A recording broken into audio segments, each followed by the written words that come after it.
Cada vida guarda un relato invisible, momentos que marcaron un antes y un después, aunque nadie los viera desde fuera. Aquí exploramos esas historias. Esto es Relatos del Alma. Hay una edad en la que los niños todavía no comprenden las palabras, pero ya entienden perfectamente el tono con el que se dicen. Una edad en la que el significado no entra por la mente sino por el cuerpo, donde no hace falta que nadie explique nada porque el ambiente lo dice todo, y el silencio deja de ser vacío para convertirse en mensaje. Tony creció en esa edad prolongada, una infancia en la que el silencio no era descanso ni pausa, sino una espera tensa, una antesala constante de algo que podía romperse en cualquier momento. Una sensación que no se razona pero que se graba profundamente en el sistema nervioso. En su casa, el silencio no significaba calma, significaba anticipación. Era el tipo de silencio que obliga al cuerpo a estar alerta, que afina los sentidos sin pedir permiso, que enseña a un niño a observar microgestos, cambios sutiles en la respiración, variaciones casi imperceptibles en la energía de una habitación. Tony no aprendió a escuchar porque quisiera, aprendió porque no hacerlo tenía consecuencias. Y cuando un niño aprende eso, algo dentro de él madura demasiado pronto. No hubo una figura estable a la que aferrarse, no hubo una raíz emocional profunda sobre la que descansar, solo tránsito constante, cambios, adaptaciones forzadas, hombres que entraban y salían de su vida sin quedarse el tiempo suficiente como para construir seguridad. 4 padres distintos dejaron una huella clara. Nada es permanente, todo puede desaparecer, no te apoyes demasiado, no bajes la guardia.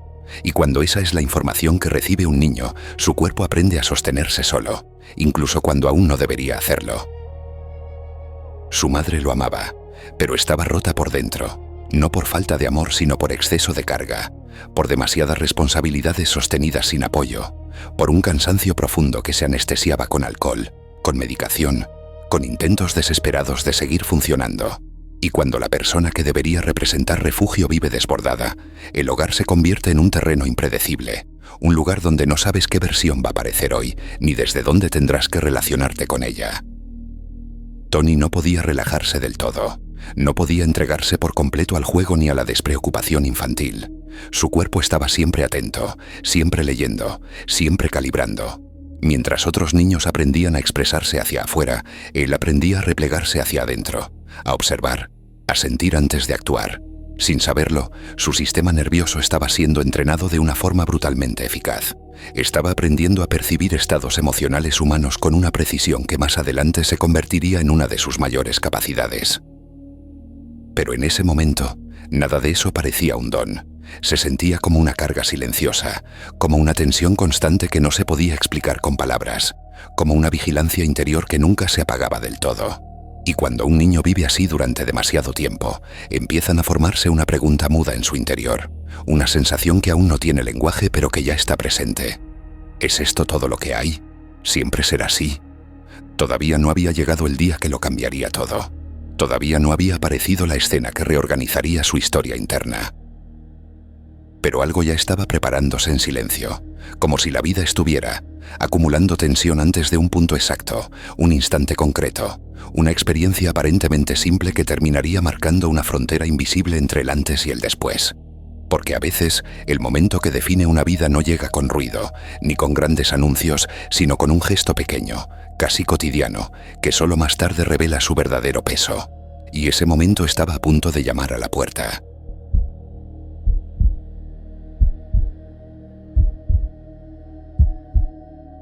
Hay días que pasan sin dejar rastro, y hay otros que se quedan suspendidos en la memoria como si el tiempo hubiese decidido detenerse ahí, no porque fueran espectaculares, sino porque algo invisible se reorganizó por dentro. Años después, Tony todavía podía recordar con exactitud el ambiente de aquella tarde, no los detalles precisos, sino la sensación general, esa mezcla extraña de tensión, cansancio y una tristeza que no hacía ruido, pero lo impregnaba todo. Era Acción de Gracias. Una fecha que en otras casas significaba abundancia, ruido, risas, platos llenos y conversaciones superpuestas, pero que en la suya se vivía desde otro lugar muy distinto, un lugar donde la celebración contrastaba demasiado con lo que había sobre la mesa. No había pavo, no había comida suficiente, solo lo justo para sobrevivir ese día sin hacer demasiadas preguntas. Y cuando no hay preguntas, no es porque todo esté claro, sino porque duele demasiado formularlas. El padre había perdido el trabajo, y con él, algo más profundo que el sueldo. Había perdido la sensación de ser válido, de cumplir su papel, de sostener a los suyos. Esa pérdida no siempre se expresa con palabras. A veces se manifiesta como rigidez, como silencio hostil, como una dureza que no admite consuelo. Tony no entendía aún esos mecanismos, pero su cuerpo sí los percibía. El ambiente estaba cargado, denso, como si cualquier gesto pudiera ser interpretado como una amenaza. Y entonces ocurrió algo aparentemente simple. Llamaron a la puerta. No fue un golpe agresivo ni una insistencia incómoda. Fue un llamado neutro, casi respetuoso, como si quien estaba al otro lado no quisiera irrumpir, solo anunciarse. Tony se levantó antes que nadie, impulsado por algo que no sabía nombrar, y caminó hacia la puerta con una mezcla de curiosidad y esperanza. Esa esperanza infantil que todavía no ha aprendido a protegerse de la decepción. Cuando abrió, vio a un hombre que no conocía, alto, tranquilo, con 2 bolsas de comida en las manos y un pavo apoyado en el suelo. No había dramatismo en su postura, ni superioridad, ni condescendencia, solo presencia. Preguntó por su padre. Nada más. Tony sintió algo parecido a un alivio instantáneo, una sensación que no venía de entender la situación, sino de percibir que alguien, en algún lugar, había visto su realidad. Corrió a buscar a su padre, convencido de que aquello solo podía significar algo bueno, sin saber que para un adulto herido en su identidad, la ayuda puede sentirse como una amenaza directa. Cuando su padre apareció y vio la escena, no vio comida, no vio alivio, no vio una oportunidad de descanso. Vio un espejo, y en ese espejo se reflejaba su miedo más profundo, no ser suficiente. La reacción fue inmediata. Aquí no aceptamos caridad. La frase cayó como un portazo emocional antes de que la puerta se cerrara físicamente. El pavo cayó al suelo. Las bolsas golpearon el marco. El ruido fue seco, incómodo, casi violento. Tony sintió como algo se tensaba aún más dentro de su pecho, una sensación que no sabía explicar, pero que reconocía perfectamente. La vergüenza ajena, el miedo de que la situación empeorara, la intuición de que aquello no había terminado. Y no había terminado. El hombre no se fue. Volvió a llamar. Ese segundo llamado fue distinto. No llevaba sorpresa, llevaba calma. Cuando habló, no lo hizo desde la insistencia ni desde la superioridad moral, sino desde un lugar profundamente humano, como alguien que no necesitaba tener razón para seguir presente. Dijo que alguien sabía que estaban pasando por un momento difícil, que todos, sin excepción, atravesamos momentos así, aunque no siempre tengamos el valor de reconocerlo. El padre abrió de nuevo, más tenso, más herido, más a la defensiva. Repitió la palabra caridad como si fuera un insulto, como si al pronunciarla pudiera expulsar de sí mismo todo lo que estaba sintiendo. Y entonces el desconocido dijo algo que no buscaba convencer, pero que atravesó directamente la estructura emocional de aquel hombre. No haga sufrir a su familia por su orgullo. No hubo respuesta inmediata, solo silencio. Un silencio distinto a los anteriores, no cargado de anticipación, sino de colapso. Como cuando una estructura interna ya no puede sostener la tensión que lleva demasiado tiempo acumulando. Los hombros del padre cayeron. El cuerpo cedió antes que la mente. Tomó la comida. Cerró la puerta. No hubo agradecimiento. No hubo alivio visible. Pero algo irreversible acababa de suceder. Dentro de esa casa, bajo el mismo techo, 2 historias completamente distintas acababan de activarse a partir del mismo evento. Para uno, aquello fue una confirmación de fracaso. Para otro, fue la primera evidencia de que el mundo podía responder de otra manera. Tony no lo sabía aún, pero ese instante estaba a punto de convertirse en el punto de partida de una comprensión que lo acompañaría toda la vida. Porque cuando un niño presencia cómo un adulto se rompe por dentro sin palabras, aprende algo que no se enseña en ningún sitio. Aprende que el dolor no siempre grita. A veces se disfraza de orgullo, a veces se protege con dureza, y a veces necesita ser atravesado para que algo nuevo pueda surgir. Esa noche Tony no durmió igual. No porque entendiera lo ocurrido, sino porque su sistema interno había registrado una grieta por la que empezaba a colarse una pregunta silenciosa, todavía sin forma, pero imposible de ignorar. Si una sola experiencia puede vivirse de maneras tan opuestas, ¿qué es lo que realmente determina nuestra vida? Esa pregunta no se formuló en palabras, pero ya no lo abandonaría nunca.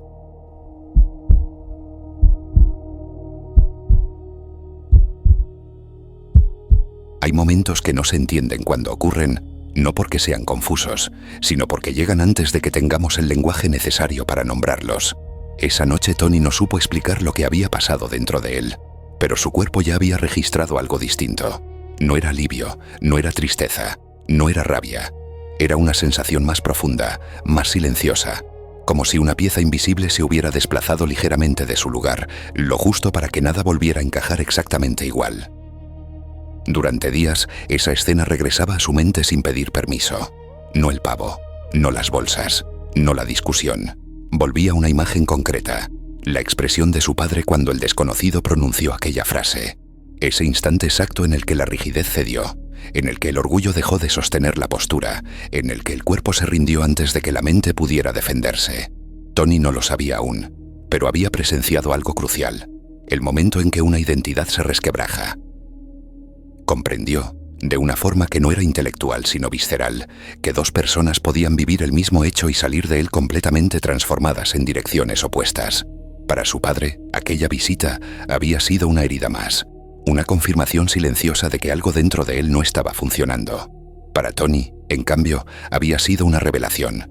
Alguien, en algún lugar, había visto su situación y había decidido actuar sin pedir nada a cambio. Ese contraste empezó a crecer dentro de él como una semilla incómoda. ¿Cómo podía un mismo instante generar tanta diferencia? ¿Qué hacía que una persona se cerrara y otra se abriera? ¿Qué determinaba que el dolor se convirtiera en amargura o en impulso? Estas preguntas no tenían forma clara, pero ya estaban activas, operando en segundo plano, reconfigurando su manera de observar el mundo. Con el tiempo, Tony empezó a darse cuenta de algo que la mayoría de las personas nunca llega a cuestionarse. No es la experiencia la que define la vida, sino la historia que se construye a partir de ella. Dos personas pueden atravesar el mismo infierno y salir de él con conclusiones completamente opuestas. Una decide que el mundo es hostil, la otra decide que el mundo puede responder si uno aprende a moverse dentro de él. Sin saberlo, Tony estaba empezando a separar el evento del significado. Estaba comprendiendo que el dolor no es un mensaje cerrado, sino una materia prima que puede moldearse. Y esa comprensión, cuando se instala de verdad, cambia para siempre la relación con la realidad. Años después, cuando ya no era un niño y la vida lo había empujado a dormir en su coche, esa escena regresó con una claridad inesperada. No como recuerdo, sino como impulso. Una noche cualquiera, sin grandes planes ni discursos internos, entró en un supermercado y pidió un pequeño descuento. No porque fuera hábil negociando, sino porque algo dentro de él sabía exactamente lo que necesitaba hacer. Compró comida para 2 familias, no muchas, no para salvar el mundo, solo 2.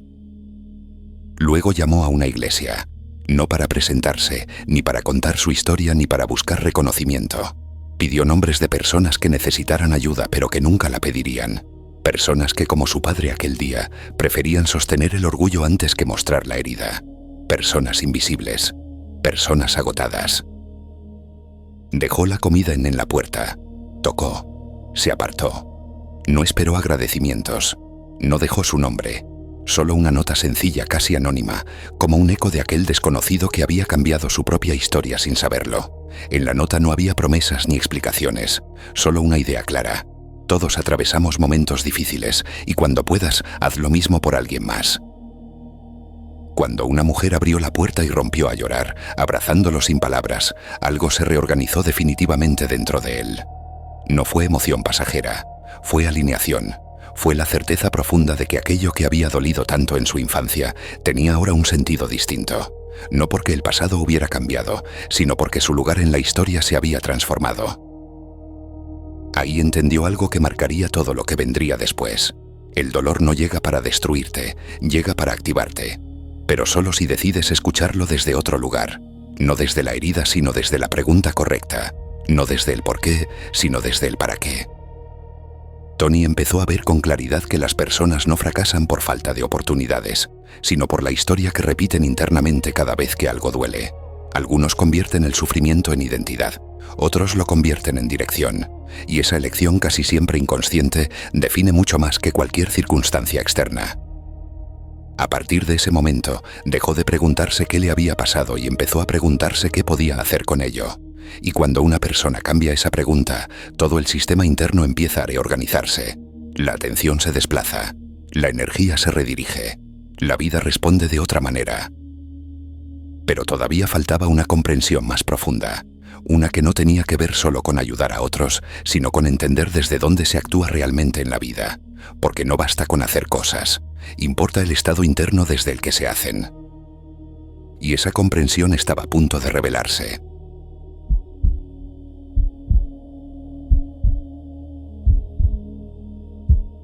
Hay un momento en la vida en el que uno se da cuenta de que ya no está reaccionando al pasado, aunque el pasado siga ahí presente como una huella silenciosa, sino que empieza a responder desde un lugar distinto, un lugar más amplio, más consciente, donde las experiencias dejan de ser golpes y empiezan a convertirse en información.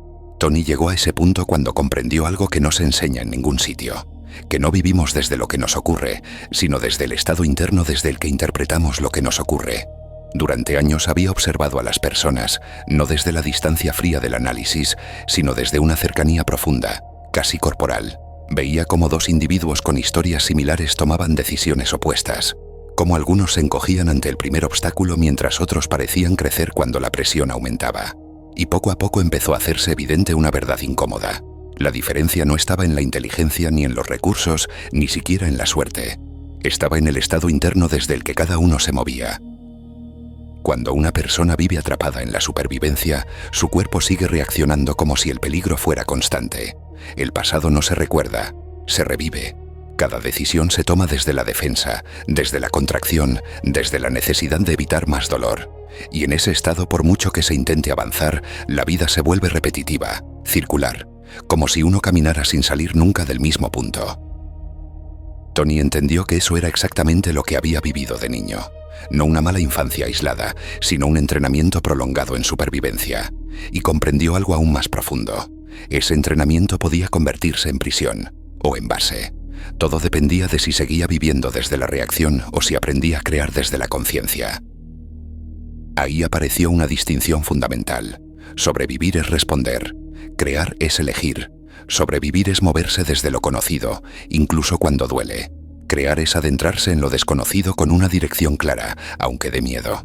Y la mayoría de las personas nunca da ese salto, no porque no quiera, sino porque su sistema interno no sabe cómo sostenerlo. Por eso Tony empezó a hablar del estado antes que de la acción. Antes de preguntarse qué hacer, se preguntaba desde dónde estaba haciendo, porque entendió que una acción tomada desde el miedo, aunque sea correcta en apariencia, reproduce más miedo. Mientras que una acción tomada desde un estado expandido, incluso si es imperfecta, reorganiza el camino. Poco a poco fue viendo que las personas no necesitan que se les diga qué hacer. Eso ya lo intentan todo el tiempo. Lo que necesitan es cambiar el estado desde el que viven, cambiar la historia interna que repiten en silencio, cambiar la identidad desde la que interpretan cada experiencia, porque cuando esa identidad se transforma, las decisiones cambian solas. Tony dejó de ver su pasado como una carga y empezó a verlo como una iniciación, no porque fuera bonito, ni justo ni deseable, sino porque le había enseñado algo esencial, cómo se siente una persona cuando vive contraída por dentro. Y esa comprensión le permitió hacer algo que muy pocos logran de verdad: acompañar a otros sin juzgarlos, sin empujarlos, sin intentar arreglarlos, sino ayudándolos a recordar que su estado interno no es fijo, que puede entrenarse, que puede expandirse. Ahí comprendió también por qué el éxito vacío cansa, porque cuando uno logra cosas desde la necesidad de demostrar, de compensar, de llenar un vacío, nunca es suficiente. Siempre hay que correr más, acumular más, llegar más lejos. Pero cuando el movimiento nace de una causa mayor que uno mismo, de un propósito que no depende de la herida, la energía cambia. El esfuerzo ya no desgasta, alinea. Tony entendió que el verdadero poder no es controlar la vida, sino alinearse con ella desde un estado interno coherente. No imponer, sino crear. No luchar contra el pasado, sino integrarlo. No negar el dolor, sino transformarlo en dirección consciente. Y quizá lo más importante que comprendió fue esto: que todos, sin excepción, llegamos a un punto en el que tenemos que decidir si seguimos viviendo como resultado de lo que nos pasó, o si empezamos a vivir como causa de lo que vendrá. Esa decisión no se toma una sola vez, se toma cada día, en cada interpretación, en cada enfoque, en cada pequeño gesto. Tal vez por eso aquella escena de la infancia nunca lo abandonó, no como recuerdo traumático, sino como recordatorio. Un recordatorio de que un solo instante, vivido desde otro significado, puede cambiarlo todo. de que una puerta cerrada con violencia puede paradójicamente abrir un camino entero. Y ahora, mientras escuchas esta historia, puede que algo dentro de ti esté reconociendo una experiencia propia, un momento que aún no has reinterpretado del todo, una escena que sigue operando en silencio, esperando ser mirada desde otro lugar. Porque cuando el significado cambia, la historia se reescribe. Y cuando la historia se reescribe, la vida empieza a responder de una forma completamente distinta. Lo que viene después ya no es relato, es integración. Hay historias que no llegan para entretener, sino para activar memoria interna. No para que recuerdes lo que le pasó a otro, sino para que mires con otros ojos aquello que te pasó a ti. Porque en el fondo, esta no es la historia de Tony, es la historia de cualquier ser humano que tuvo que adaptarse demasiado pronto, que aprendió a no resistir antes de aprender a confiar, que sobrevivió cuando todavía no sabía que también podía crear. Puede que ahora empieces a ver con más claridad que no todo lo que dolió fue un error, que no todo lo que te rompió llegó para destruirte, que hay experiencias que solo cobran sentido cuando dejas de mirarlas desde la herida y empiezas a mirarlas desde la conciencia. Y quizá, solo quizá, empieces a sentir que aquello que te marcó no fue el final de nada, sino el inicio silencioso de una capacidad que aún no habías reconocido del todo. Deja que estas ideas se asienten sin forzarlas. No intentes entenderlas. Permite que hagan su trabajo por dentro, porque cuando algo resuena de verdad, no necesita ser empujado. Llave maestra 1. Nada de lo que viviste te define por sí mismo. Lo que define tu vida es el significado que sigues sosteniendo en silencio sobre aquello que ocurrió. Cuando el significado cambia, la identidad se reorganiza. Llave maestra 2. El sistema nervioso aprende antes que la mente. Aquello que te obligó a adaptarte, a observar, a sentir profundamente, no fue solo una carga. Fue también un entrenamiento que puede transformarse en consciencia. Llave maestra 3. El dolor no llega para ser negado ni para ser repetido. Llega para ser escuchado desde otro nivel. Cuando dejas de preguntarte por qué y empiezas a preguntarte para qué, el pasado deja de gobernar el presente. Llave maestra 4. Sobrevivir es reaccionar desde lo conocido. Crear es elegir desde un estado interno consciente. La vida cambia cuando dejas de moverte desde la defensa y empiezas a hacerlo desde la causa. Llave maestra 5. No estás condenado a vivir como resultado de lo que te pasó. En cada interpretación, en cada enfoque, en cada gesto, decides si sigues repitiendo la historia o si empiezas a escribir una nueva desde dentro. Si este relato ha resonado en ti, no lo ignores. No es casualidad.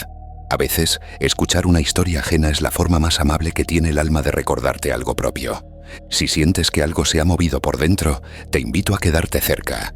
Suscríbete al canal y acompáñanos en los próximos relatos del alma, donde seguimos explorando cómo transformar la experiencia humana desde la conciencia, la profundidad y la verdad interior. Y si quieres, déjame en los comentarios una palabra, una sensación o simplemente un estoy aquí. Leerlos también forma parte del viaje. Gracias por regalarte este tiempo. Gracias por escuchar con el alma. Nos encontramos en el próximo relato.